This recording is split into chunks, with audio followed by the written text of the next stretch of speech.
गुरु सदैव अपने शिष्य के हृदय में बसते हैं। कबीर जी कहते हैं, गुरु और गोविंद दोनों मेरे समक्ष खड़े हैं,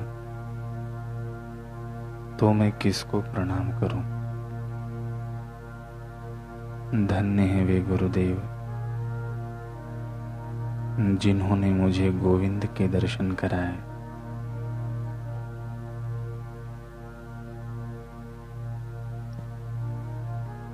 केवल गुरु ही अपने योग्य शिष्य को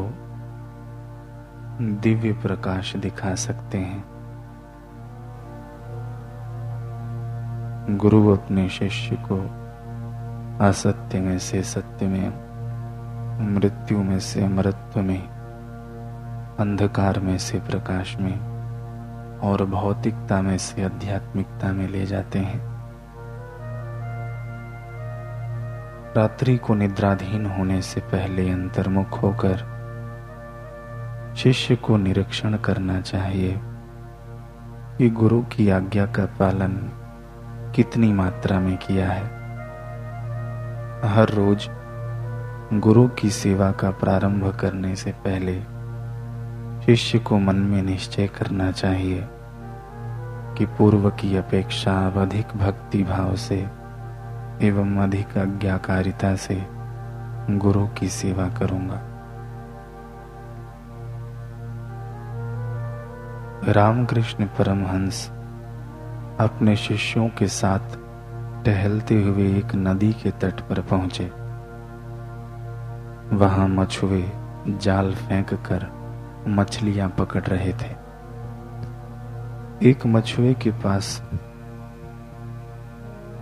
ठाकुर खड़े हो गए और शिष्यों से कहा, तुम लोग ध्यान पूर्वक इस जाल में फंसी मछलियों की गतिविधि देखो। शिष्यों ने देखा कि कुछ मछलियां तो ऐसी हैं जो जाल में निश्चल पड़ी हैं, निकलने की कोई कोशिश नहीं। कुछ मछलियां निकलने की कोशिश तो करती रहीं परंतु निकल नहीं पाए और कुछ जाल मुक्त होकर पुनः जाल में क्रड़ा करने लगी। ठाकुर ने शिष्यों से कहा, जिस प्रकार मछलियां 3 प्रकार की होती हैं, उनकी गतिविधियां 3 प्रकार की, उसी प्रकार मनुष्य भी 3 प्रकार के होते हैं। एक श्रेणी उनकी है जिनकी आत्मा ने बंधन स्वीकार कर लिया है। वे इस भवजाल से निकलने की बात सोचते ही नहीं। दूसरी श्रेणी ऐसी है जो वीरों की तरह प्रयत्न तो करते हैं परंतु मुक्ति से वंचित ही रहते हैं। और तीसरी श्रेणी उन मनुष्यों की है जो चरम प्रयत्न द्वारा आखिर मुक्ति प्राप्त कर ही लेते हैं। ठाकुर की बात समाप्त हुई। एक शिष्य बोला, गुरुदेव, एक चौथी श्रेणी भी है जिनके संबंध में आपने कुछ बताया ही नहीं। हाँ, चौथी प्रकार की मछलियों की तरह ऐसी महान आत्माएं भी होती हैं जो जाल के निकट ही नहीं आती, फिर उनके फंसने का प्रश्न ही नहीं उठता। रामकृष्ण परमहंस के समय दक्षिणेश्वर में श्री प्रताप हाजरा नाम के एक महाशय रहते थे। उन्होंने साधुओं जैसा जीवन अपना रखा था। वे कभी कभी रामकृष्ण परमहंस के साथ कलकत्ता जाकर सत्संग का लाभ उठाया करते थे। एक बार ठाकुर के साथ कलकत्ता जाकर जब लौटे तो अपना अंगोछा वहीं एक भक्त के घर भूल आए। ठाकुर को जब यह पता चला तो उन्होंने हाजरा महाशय से कहा, ऐसे भुलक्कड़ स्वभाव के कारण तो तुम कभी कभी भगवान को भी भूल जाते होगे। जो नित्य प्रति के संसारिक व्यवहारों में सावधान नहीं रह सकता, वह आध्यात्मिक क्षेत्र में सावधानी बरत सकता है, इसमें मुझे संदेह है। हाजरा महाशय उनके कथन का आशय न समझकर सफाई देते हुए बोले, क्या बताऊं ठाकुर, भगवान के भजन में लीन रहने से मुझे कुछ याद ही नहीं रहता।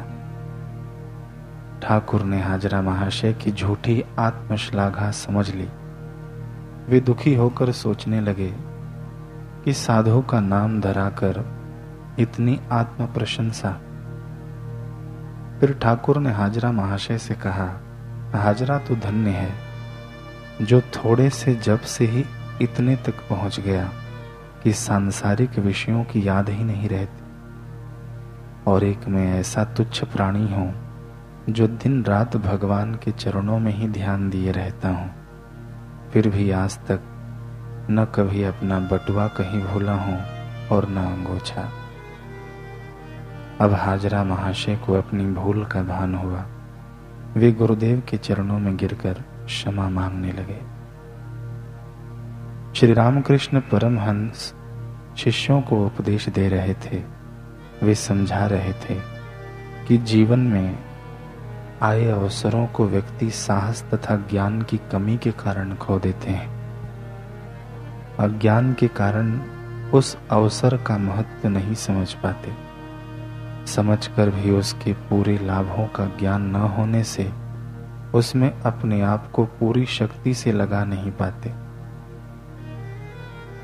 शिष्यों की समझ में यह बात ठीक ढंग से न आ सकी।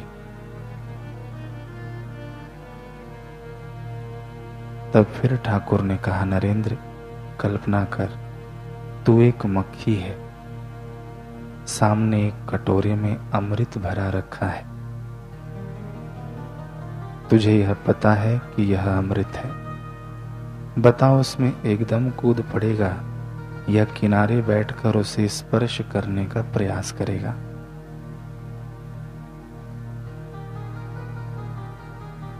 नरेंद्र ने कहा, किनारे बैठकर स्पर्श का प्रयास करूंगा।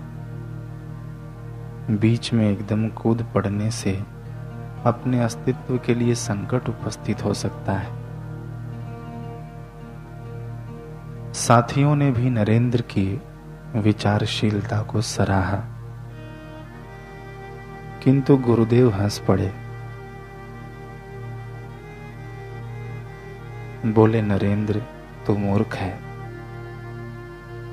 जिसके स्पर्श से तू अमरता की कल्पना करता है, उसके बीच में कूदकर उसमें स्नान करके सराबोर होकर भी तू मृत्यु से भयभीत होता है।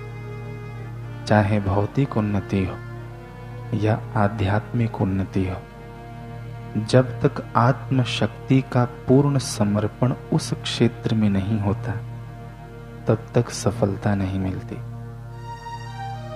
गुरुदेव का यह गूढ़ रहस्य शिष्यों ने उस दिन समझा।